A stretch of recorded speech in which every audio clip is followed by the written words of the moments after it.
Joining us now is Avi Issacharoff, a Middle East analyst for Ynet and co-creator of the Israeli TV show Fauda. Thank you so much for talking with us tonight. You've joined with civilian volunteers working in the south of Israel, helping victims of war. Tell us just where you've been and what you've seen over the last few days. So, since the war started, there was a lot of chaos, especially around the border area between Israel and Gaza.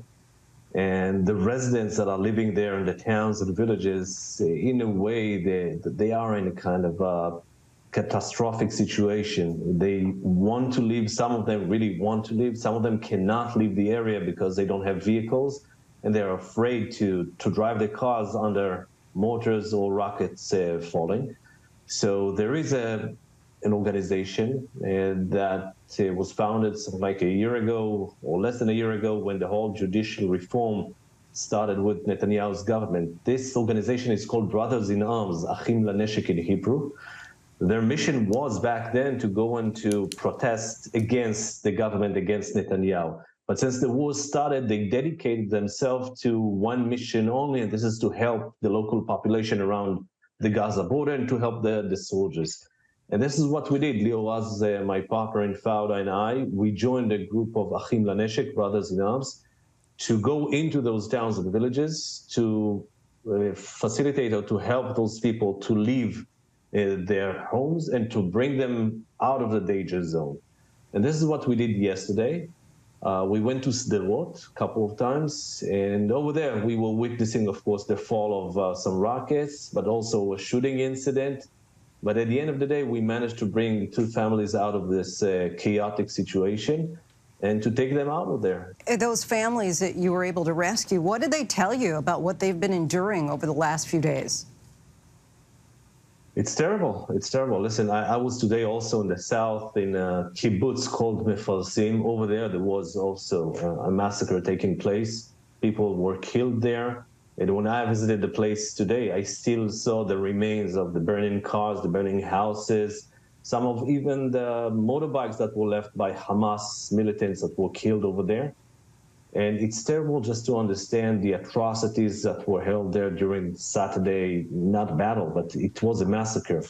You understand that Hamas militants or terrorists, they got into those villages, the kibbutz, and they killed whole families. They killed hundreds of people. We're talking about more than 1,000 people, almost all of them in the first few hours of this massacre. And people were just burned in their houses or executed while they were trying to get out of their houses. We hear terrible stories about what happened in this huge party, a rave party, not far from Gaza. And it's terrible to understand what those people went through. I do want to just ask, though, for the Palestinians who have nothing to do with Hamas, what happens to them?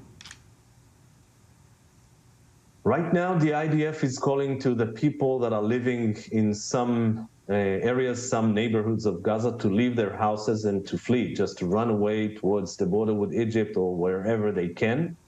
And then they start bombing those neighborhoods because they know that Hamas is using those areas in order to attack, in order to shoot rockets. And, except for what happened on Saturday, maybe we need to remind the audience that we're dealing with hundreds of rockets that were shot since Saturday, if not thousands of them.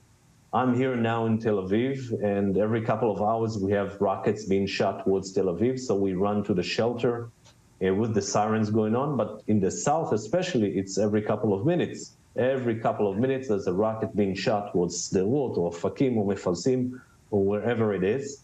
So this is life that no one can deal with. I mean, this is life that needs to be changed, and we are planning to change it. I mean, the state of Israel is planning to change it and to stop it once and for all. I'm just curious, one follow-up and then I'll move on, but for the Palestinians who are fleeing, where do they go? I mean, they have nowhere else to go, really, right? I guess they can leave towards Gaza, towards Egypt, sorry.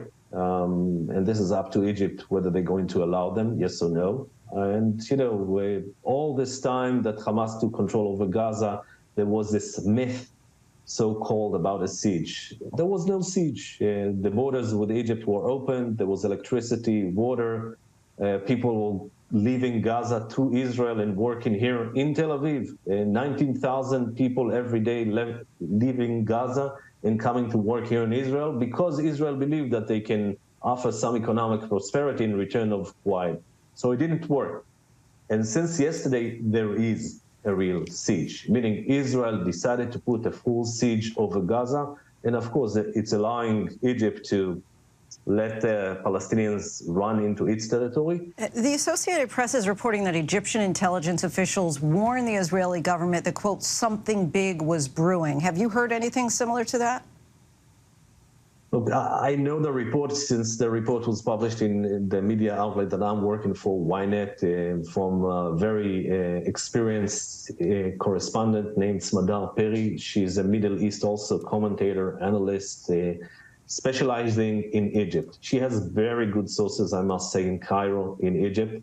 So when she is publishing a report like that, I do trust her. I do believe this report.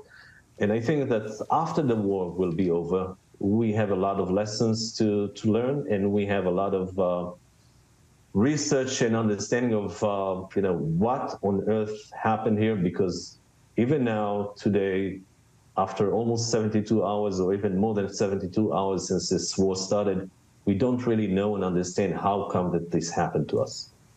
Avi Issacharoff, we appreciate the conversation and your insight and time. Thank you so much. Thank you very much. Hi, everyone. George Stephanopoulos here. Thanks for checking out the ABC News YouTube channel. If you'd like to get more videos, show highlights, and watch live event coverage, click on the right over here to subscribe to our channel. And don't forget to download the ABC News app for breaking news alerts. Thanks for watching.